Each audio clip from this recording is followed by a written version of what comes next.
Bismillahirrahmanirrahim. Assalamualaikum warahmatullahi wabarakatuh. Anak-anak sekalian, siswa dan siswi MAN Kota Sorong kelas 10. Hari ini Ibu akan mereview kembali pembelajaran kita di mata pelajaran Al-Quran Hadis, mulai dari bab pertama yang sudah kita pelajarin yang lalu, yaitu tentang apa itu Al-Quran. Kita lanjut dengan materi selanjutnya, yaitu apa ciri khas Al-Quran. Materi yang selanjutnya yaitu apa fungsi dan tujuan Al-Quran diturunkan. Dan yang terakhir, materi kita yang lalu adalah tentang apa isi kandungan Al-Quran. Hari ini siapkan buku tulis kalian dan pena kalian. Kita akan coba mereview ringkasan materi dari bab 1 sampai bab 4. Tujuan Ibu melakukan pembelajaran ini agar supaya kalian lebih tahu dan lebih mengenal apa itu Al-Quran, serta mengerti apa saja yang menjadi poin-poin penting dalam pembelajaran Al-Quran Hadis di kelas 10 semester 1 ini. Oke, siapkan diri kalian dan mari kita langsung melanjut kepada materi kita. Baik nak, saat ini kita langsung masuk ke bab pertama kita, yaitu tentang pengertian Al-Quran. Seperti materi yang sudah kalian pelajari yang lalu, bahwa pengertian atau definisi Al-Quran sudah dibagi menjadi dua, yaitu secara bahasa dan secara istilah. Secara bahasa, maka Al-Quran berasal dari kata qoro'a yang artinya bacaan.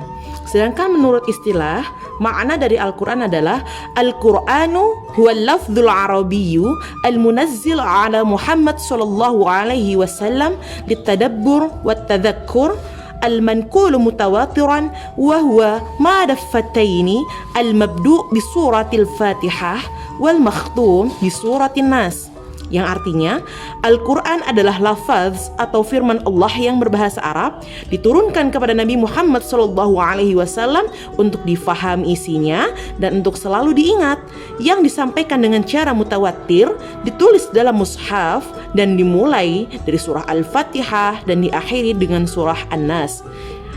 Pengertian ini ditulis oleh Syekh Muhammad Khudari Baik. Oke, kita lanjut ke ringkasan materi dalam bab 1 kita ini, yaitu yang selanjutnya materi adalah nama-nama lain Al-Quran.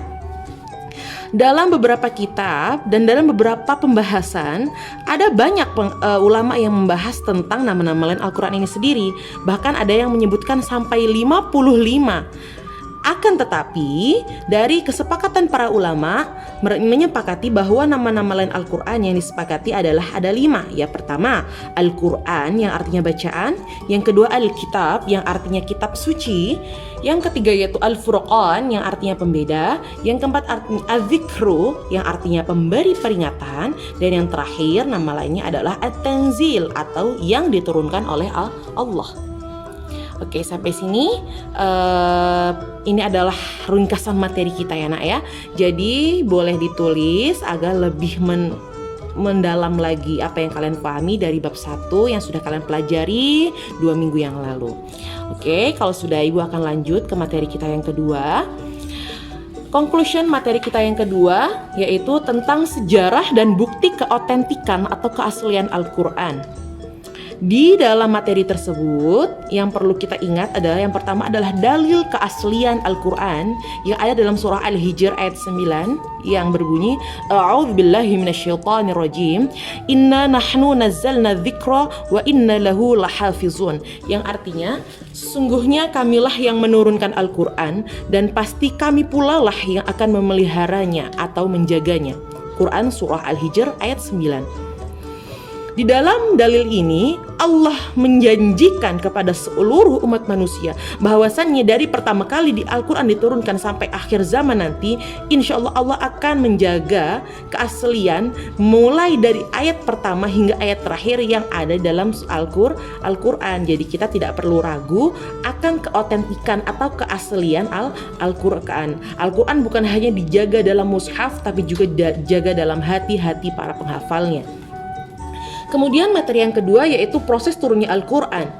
Sesungguhnya Allah Subhanahu wa Ta'ala menurunkan Al-Quran yang pertama kali dititipkan kepada Lauhil Mahfuz. Apa itu Lauhil Mahfuz? Yaitu langit ketujuh di mana Allah menyimpan qadar manusia juga di situ. Kemudian Allah juga menyimpan Al-Quran. Ketika Allah menyimpankan atau menurunkan Al-Quran ke Lauhil Mahfuz itu langsung satu kali. dengan jumlah 30 juz, 114 surah, 6.666 ayat ya. 6.666 ayat itu turun sekaligus. Akan tetapi ketika Allah sudah menurunkan kepada Lauhul Mahfuz, Allah menurunkan kepada Nabi Muhammad SAW melalui malaikat Jibril ini secara mutawatir. Jadi Jibril alaihissalam mengambil Al-Quran dari Lauhul Mahfuz dan diserahkan kepada Nabi Muhammad SAW dalam jangka waktu atau dalam kurun waktu 22 tahun, 2 bulan, 22 hari. Kenapa diturunkan secara mutawatir, nak? Dikarenakan Allah ingin Al-Quran yang Allah turunkan kepada Nabi Muhammad benar-benar membekas dan sangat melekat dalam dada Nabi Muhammad. Itu yang pertama. Alasan yang kedua kenapa diturunkan secara mutawatir, agar Al-Quran menjadi solusi, menjadi petunjuk bagi umat manusia, menjadi jawaban dari permasalahan yang terjadi kepada manusia. Mutawatir artinya adalah berangsur-angsur atau sedikit demi sedikit atau perlahan-lahan. Jadi kalau dikatakan turun secara mutawatir berarti turun tidak langsung satu juz, tidak langsung seluruh Al-Quran turunkan, tidak, akan tetapi sedikit demi sedikit. Bisa jadi satu ayat, bisa jadi satu surat, bisa jadi beberapa ayat yang turun, bisa jadi 2 surat dan lain sebagainya. Yang jelas Allah menurunkan Al-Quran melalui Jibril kepada Nabi Muhammad itu adalah selama 22 tahun, 2 bulan, 22 hari. Diturunkan pertama kali kepada Nabi Muhammad adalah surah Al-Alaq ayat 1-5 di Gua Hira, di mana Nabi Muhammad SAW sering menyendiri dan beribadah kepada Allah di Gua Hira tersebut. Jadi setelah diturunkan kepada Nabi Muhammad selama 22 tahun, 2 bulan, 22 hari, maka Nabi Muhammad menyampaikan kepada seluruh umat Islam. Dan ketika Nabi Muhammad SAW wafat, maka khalifah yang pertama, Abu Bakar As-Siddiq, membahas bagaimana untuk mengumpulkan keseluruhan Al-Quran.